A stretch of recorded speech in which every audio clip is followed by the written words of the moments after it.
Ainda bem que deu aquele problema, porque senão ia ficar a imagem toda de lado, assim, ficou horrível. Mas beleza, vamos continuar aqui. Eu estava logo depois daquela imagem, então vamos continuar. Essa descarga de dopamina provoca um bem-estar no indivíduo e ocorre o fenômeno chamado de reforço positivo, na qual o organismo irá buscar repetir o mesmo evento para obter o mesmo prazer. Esse conceito é originado do behaviorismo, o reforço positivo. Mas no momento é importante continuar o raciocínio principal. Então tá vendo? Eu estou pegando vários sistemas de pensamento, várias ciências e tal, e estou costurando aqui junto com a sua tese, digamos assim. Tudo isso que foi explicado seria o funcionamento normal da mente, e esse padrão é o sentimento felicidade. Quando você tem um entendimento, você entende uma coisa, a situação tal, capta aquela informação, e aí no sistema tegmental ventral, é isso, vai disparar a dopamina e você vai sentir prazer, felicidade. Ele foi nomeado como sentimento de felicidade por Tiago Magalhães.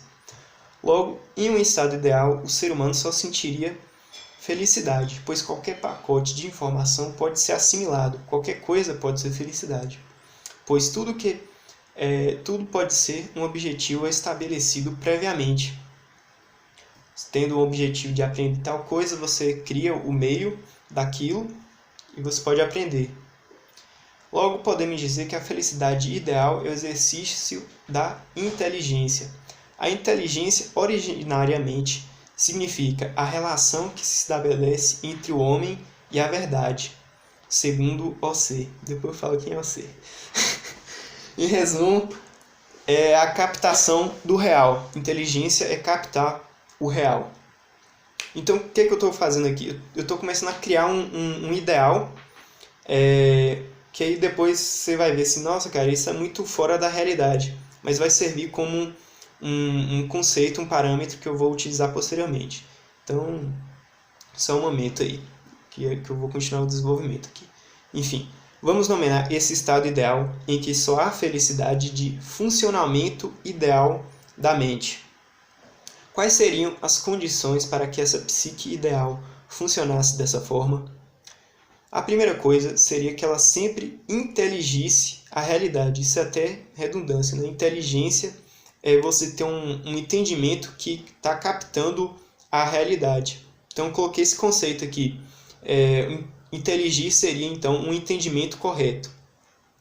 Pois, se um pacote de informação for processado de maneira errada, ou dentre essas informações houver informações falsas, isso decorrerá em um erro. Esse erro desencadeará consequências que eu vou expor posteriormente, quando explicar os outros sentimentos, né? Mas agora eu estou criando essa linha. Mas devo dizer que mesmo esse processamento errado resultaria em um sentimento de felicidade, pois algum entendimento foi formado, né? Mesmo que ele compreendeu erroneamente aquilo dali, foi formado um entendimento. Vou dar até um exemplo. Por exemplo, tribos antigas pensavam que o arco-íris era realmente um arco material ali, um arco mesmo. Eles viram aquilo, tiveram aquele entendimento. Ah, fiquei feliz porque eu entendi que tem um arco ali, enfim. Mas esse é um entendimento errôneo. Mesmo assim foi formado aquela informação e a pessoa ficou feliz com aquilo. O que seria inteligir? Inteligir seria captar a realidade daquilo ali. Falar, aquilo ali não é um arco físico, e sim é um fenômeno óptico, com a luz, etc. Então, esses dois conceitos aqui. Entendimento, no geral, pode ser um entendimento falso ou errôneo, e ter um entendimento correto, que é a inteligência, né? Que inclusive esse que é o conceito original de inteligência. Portanto, para um funcionamento ideal da mente, é necessário que a felicidade seja uma felicidade inteligente, ou seja, que ela sempre entendimento, ele capte sempre o real. que seja sempre coerente com o real. Pensando assim, poderia-se até dizer que o motor dessa máquina mental é o amor à verdade, dentro dessa construção ideal que estou fazendo aqui. Mas não apenas uma verdade abstrata ou ideal, verdade platônica, ou uma verdade puramente matemática, de conceitos matemáticos, ou uma verdade somente das realidades últimas e metafísicas, mas sim tudo, incluindo a verdade espiritual, a verdade prática, técnica, a verdade psicológica, a verdade social, a verdade moral e ética, a verdade política, a verdade ambiental, a verdade até das coisas simplórias, como a realidade material imediata, com esse lápis aqui. Sem desprezar nada em termos de conhecimento, sem preconceito. Isso seria uma mente, dentro dessas condições, seria uma mente expandida em todas as direções, rumo à onisciência. Tudo isso aqui é uma construção ideal.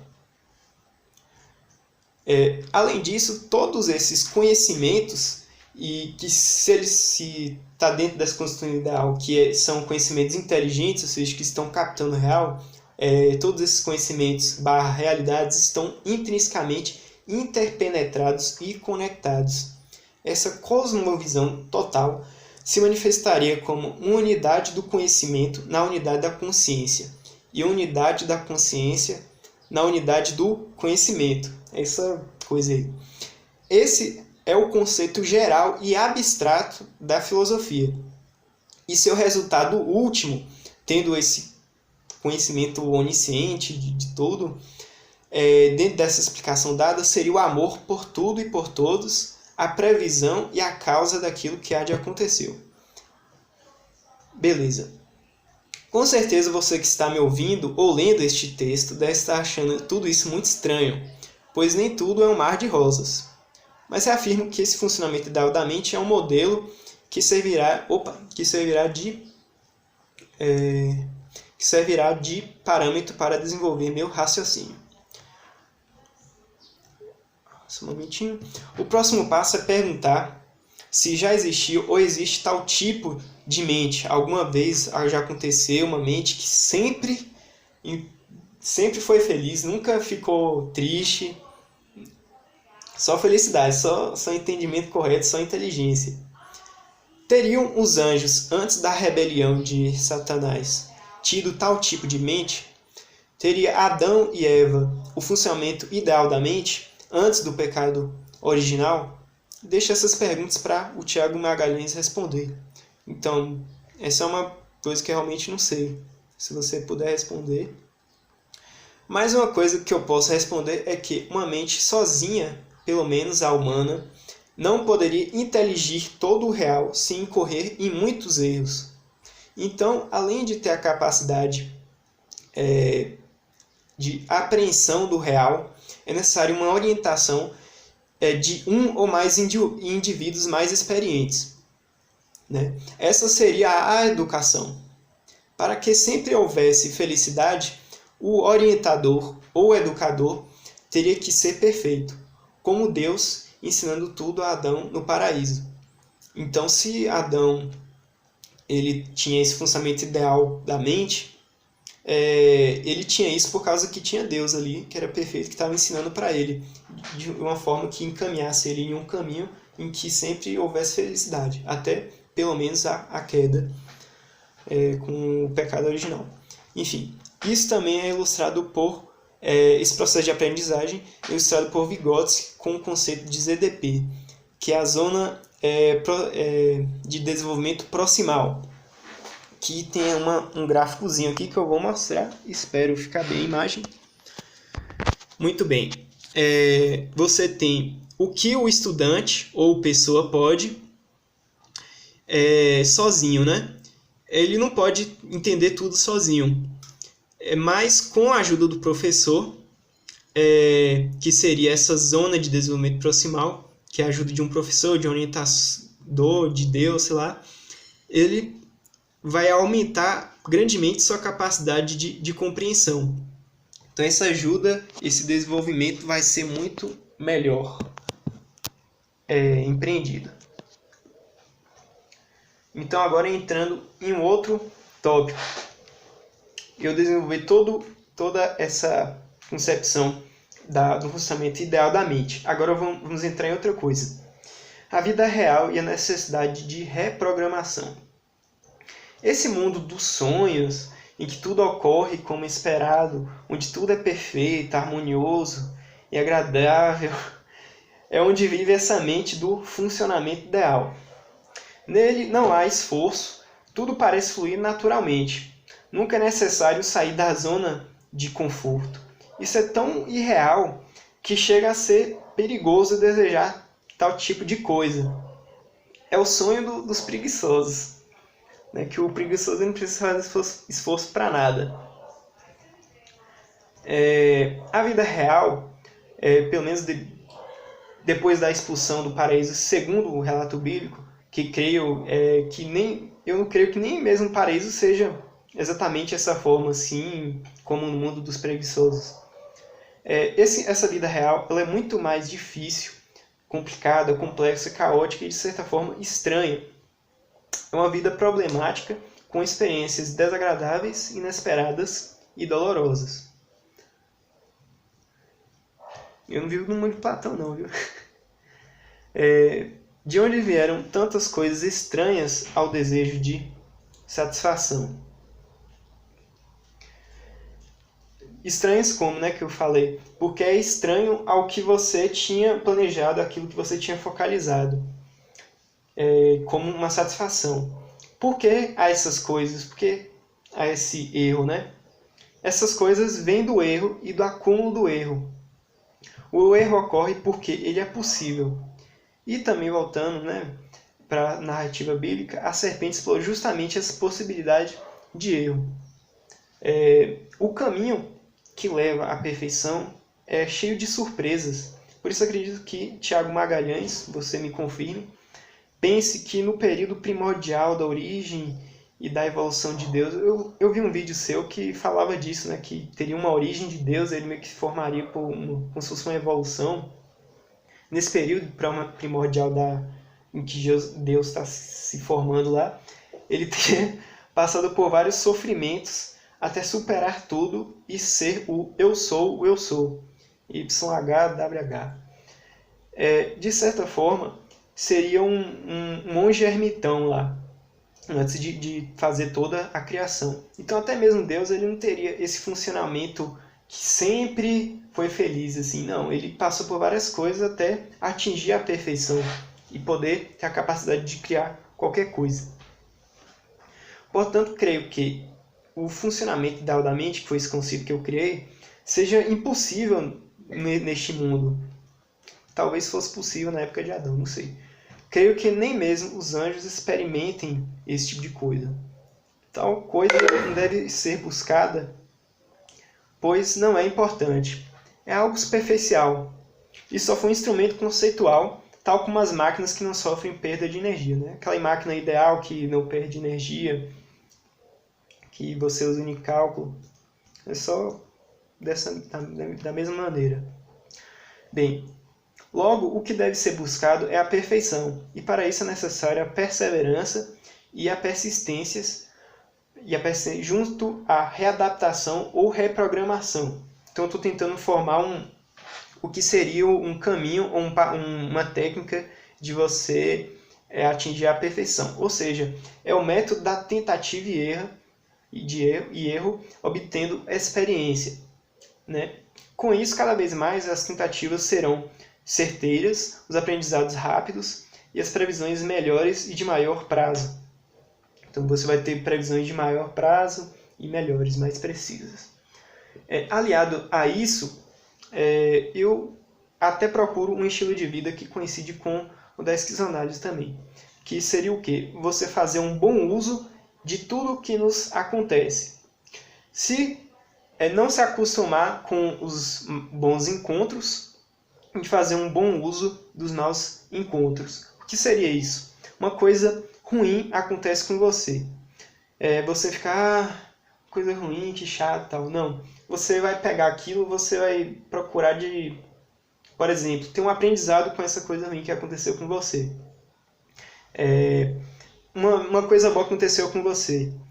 Mesmo que uma coisa boa aconteceu com você, você obteve uma felicidade, você não ficar viciado com aquilo, não ficar só focalizado naquilo, não se mal acostumar, não se relaxar com aquilo. Então, dessa forma, você vai criando um dinamismo que você vai entrando em uma velocidade maior de evolução, digamos assim. Aliás, também com isso, interpretar as dores como provocações. A dor não é uma coisa essencialmente ruim. A dor não matou você está sentindo dor. Então, o que é que você pode tirar dessa dor, tanto emocional quanto física? Creio que assim se consegue um aperfeiçoamento muito mais rápido e potente. Porém, por que é tão incomum encontrar exemplos na humanidade que conseguiram evoluir extraordinariamente rumo à perfeição? Ou melhor, por que é tão difícil trilhar esse caminho da potencialização e da tentativa e erro? Você não vê muitos exemplos na humanidade. Para entender isso, será necessário compreender outros mecanismos sentimentais derivados da não obtenção da felicidade, suas relações com a cognição e com a estrutura da sociedade. Vou dar uma pausa aqui rapidão. Opa! Aí, acho que ficou bom. Então, antes de continuar aqui para o próximo tópico, acho que o profeta deve estar perguntando aí: pô, mano, mas por que você está fazendo isso? Não é nenhuma resposta direita. Você não entendeu nada da minha tese e tal. Mas assim, é que eu gosto de fazer isso daqui também. E eu tenho, acho que eu até já te falei, um canal do Dailymotion. E eu acho que eu vou colocar esse conteúdo lá também. Mas enfim, se eu entendi a tese, você me fala. Se eu não entendi, foi bom do mesmo jeito. Isso pode ajudar outras pessoas no entendimento de outras coisas. Enfim, vamos continuar. Próximo tópico: funcionamento real da mente. Então eu construí o que seria um funcionamento ideal da mente e vou tentar entrar agora em uma realidade da mente, como um funcionamento real na realidade. Conheça-te a ti mesmo e conhecerá o universo e os deuses. Ensinamento socrático, quando praticado e esclarecido, é que trará a resposta para as questões levantadas no final do tópico anterior. Então, no final do tópico anterior, antes desse, eu levantei algumas questões, do que por que é tão difícil esse caminho para a perfeição e etc. Sócrates ainda diz: antes de querer conhecer a natureza e antes de querer persuadir os outros, cada um deveria primeiro e antes de tudo conhecer-se a si mesmo. Aristóteles também disse: conhecer a si mesmo é o começo de toda sabedoria, inclusive sabedoria na guerra.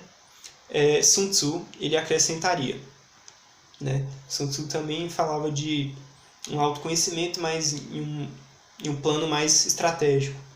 Então eu estou fazendo costurando aí com um bocado de coisa. Estou fazendo uma salada aí. Muitos filósofos retomaram e deram novas perspectivas a esse tema clássico de Sócrates. Michel Foucault, por exemplo, criou o termo cuidar de si. Com base nisso, também Schopenhauer escreveu A Arte de Conhecer a Si Mesmo. Eu ainda não li esse livro, não sei o conteúdo, mas eu tenho até vontade de ler. Na filosofia escolástica, o método da confissão é fundamental, tendo sido praticado por Santo Agostinho, por exemplo. Ele até escreveu um livro chamado Confissões. No método da confissão, você também tem Deus. Você confessa os pecados para Deus e Deus vai te mostrando, vai iluminando você interiormente e tal. Mais tarde, com a psicanálise, foi praticado a autoanálise. E, por fim, hoje, Luiz Fugante fala de lição de casa. Então, esse último é um autor atual. Então, trouxe uma recapitulação de toda a filosofia aqui, toda a história da filosofia, direcionando aí para a psicanálise do propósito estabelecido. Enfim, muitos enfoques e técnicas dos mais variados tipos foram criados a partir disso, mas devo destacar uma coisa: o conhecer a si não se separa totalmente do conhecer o mundo, né? Sócrates dizia, conheça-se, depois conheça o mundo. Mas espera aí, é uma coisa mais zigue-zague. Na verdade, esse processo é um processo zigue-zague, pois não se pode parar totalmente a interação com o ambiente exterior. E além disso, esse processo lida com as informações que assimilamos, e essas vieram do exterior, né? Então, a pessoa não pode, parar assim, pô, agora eu vou parar aqui e tentar conhecer a si mesmo. Não, vai vir a fome, vai ter que comer, vai ter que falar com fulano, ir pro banheiro, interagir com o mundo exterior, né?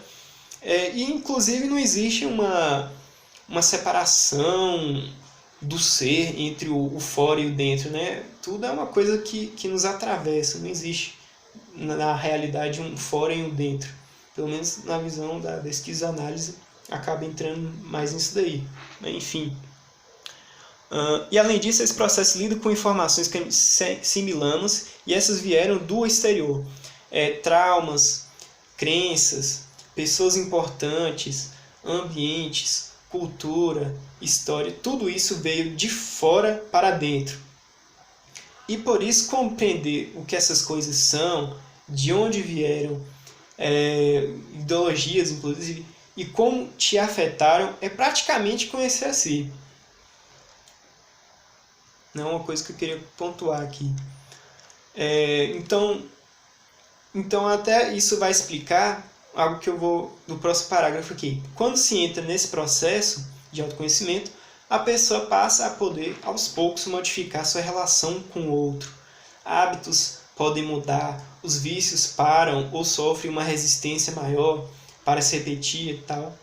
E se esse autoconhecimento atingir 100%, o indivíduo terá o controle total de sua psique, podendo manipulá-la a seu bel prazer.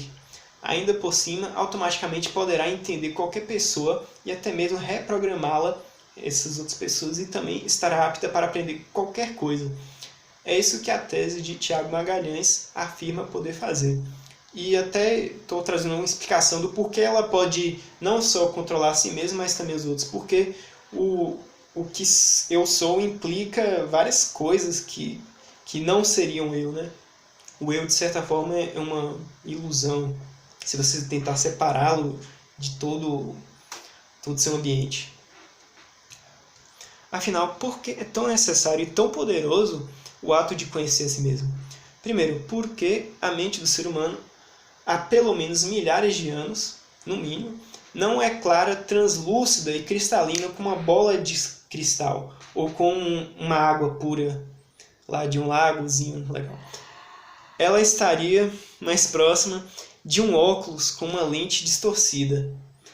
Compreendendo o grau e o tipo da distorção da lente e fazendo um reajuste, se teria a imagem real da paisagem, como se um véu se rompesse e um novo mundo de possibilidades abrisse. Segundo, geralmente não é apenas uma distorção, e sim camadas e mais camadas de distorções que fazem a psique ser opaca e obscura. Muitas pessoas não sabem exatamente o que querem, e mesmo que saibam, não sabem por que querem e o que queriam ao querer aquilo. Então, isso aí, o que é isso que eu estou falando? O que é isso, William? É o seguinte, que Nietzsche ele fazia uma pergunta. O que você quis ao querer aquilo? E o que você queria ao querer aquilo, ao querer aquilo? E assim você vai entrando em um aprofundamento, né? Sem saber responder essa pergunta nietzschiana, as pessoas não sabem qual é o desejo intensivo delas, né? Que isso, inclusive, é um dos objetivos da esquizoanálise, né? Encontrar esse desejo intensivo, esse motor, essa coisa que dá uma vontade de viver nas pessoas, né? É como se fosse uma árvore em que só se vê o tronco e os galhos, mas não se vê as raízes, de onde está vindo a raiz do desejo, das vontades ali. Então, isso até traz uma visão do consciente e do inconsciente. O consciente é aquilo que você só vê só os troncos e os galhos ali da árvore. Ah, eu quero isso, então para eu fazer isso, eu tenho que fazer isso e aquilo. Mas você não está vendo da onde está surgindo essas coisas. Da onde está saindo. É como se fosse terra. Você não consegue visualizar o seu inconsciente, aquela raiz. E aí, por exemplo, você pergunta para uma pessoa: ah, por que você... Não sei. Você gosta... você quer fazer tal trabalho. Você quer ser marceneiro. Sei lá, o sonho do cara é ser marceneiro. Ah, eu quero. Ué, por que você não, não quer ser ferreiro em vez de marceneiro? Não sei, cara. O cara realmente não vai saber. Só para dar um exemplo. Acho que não ficou muito bom, mas beleza. Terceiro tópico, né? Sem saber utilizar todos os comandos, funções, botões dessa máquina que é a mente, o usuário cometerá vários erros e entrará em situações desnecessárias e que terá dificuldade de sair.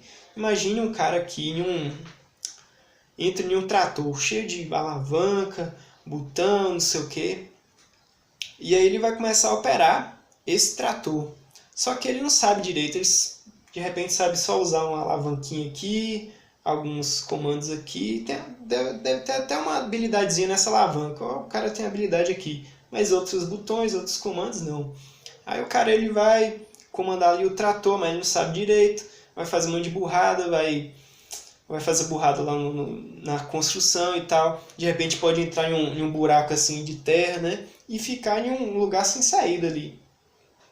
E aí entrar porque ele fica preso naquele buraco lá que ele entrou com o trator. Fazendo uma analogia, uma metáfora aqui. Como a máquina tem um funcionamento complexo, o indivíduo pode entrar em um problema quase incontornável. A mente não é um trator, é uma coisa muito mais complexa, que tem um encadeamento de consequências que, velho, o ser humano pode entrar em uma situação quase que sem saída.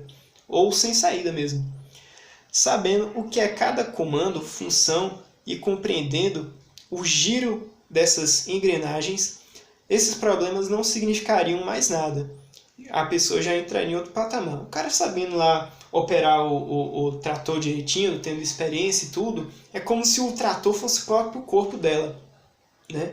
Se o cara tivesse domínio completo, total, vai trabalhar ali tranquilo, na construção, sem se preocupar com o buraco que ele pode cair, ele vai conseguir construir várias coisas com aquele trator.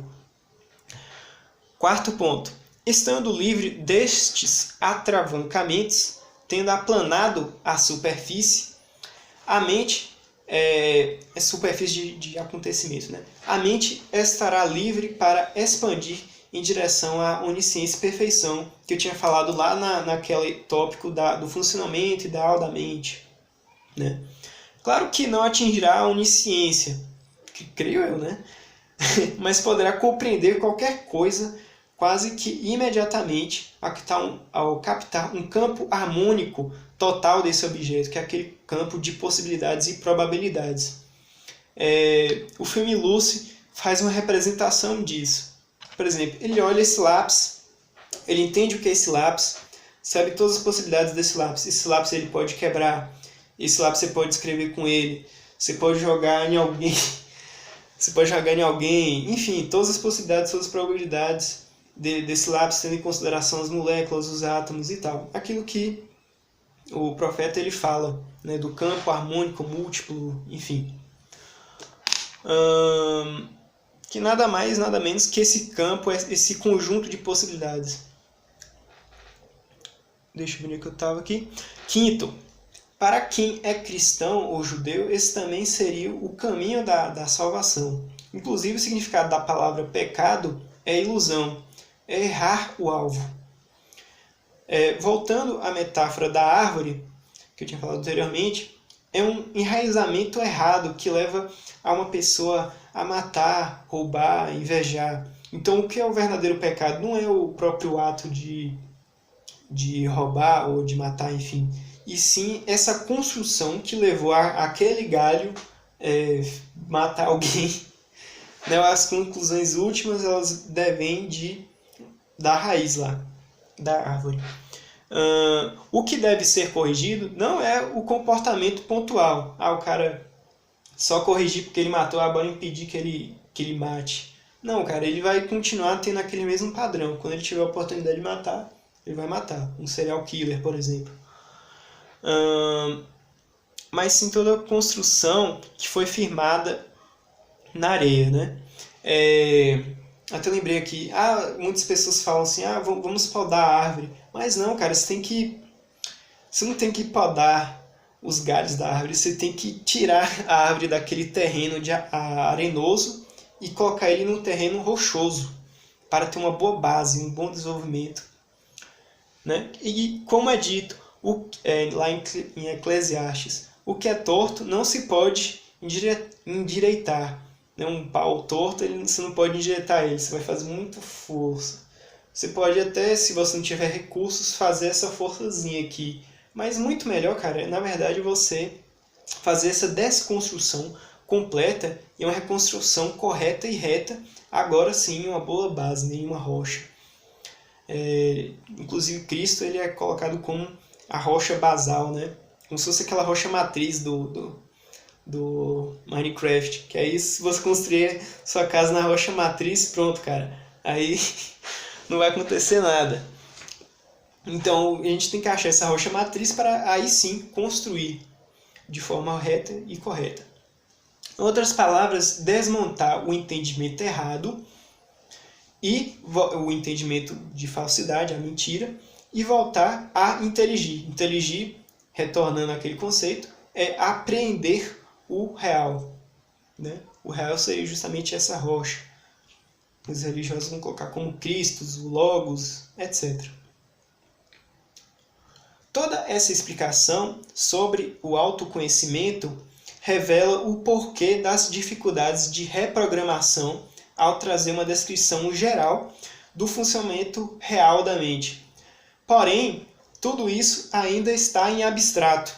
Você mesmo, Tiago, vai falar isso. Não, isso está muito abstrato ainda, você tem que entrar no negócio. Eu sei.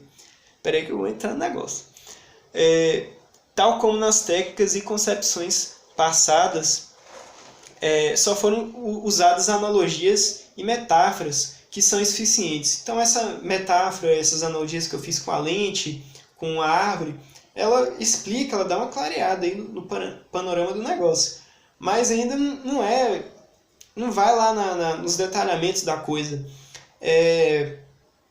Como aquele conceito de ego e de superego, você dá para ver melhor o negócio, porém ainda é analógico, ainda é metafórico, você ainda não chegou naquelas engrenagens da máquina, né? Então, é isso que a tese de Tiago Magalhães ele traz, né? Tal como uma técnica de concepções que só foram usadas analogias e metáforas que são insuficientes. Nós vamos entrar agora no detalhamento do processo de produção e como operam as engrenagens de seu mecanismo, do mecanismo mental. O que exatamente faz essas lentes ficarem distorcidas e opacas? Então, eu entraria aqui no próximo tópico, que é a tristeza e a ira. Então, vou fazer o próximo vídeo. Aí já vai entrar mais, bem detalhadamente, na sua tese mesmo. E eu acho que isso aqui foi interessante. Eu trouxe trazendo sua tese dentro da história da filosofia e tal. E é bom para outras pessoas também. Valeu aí, até mais.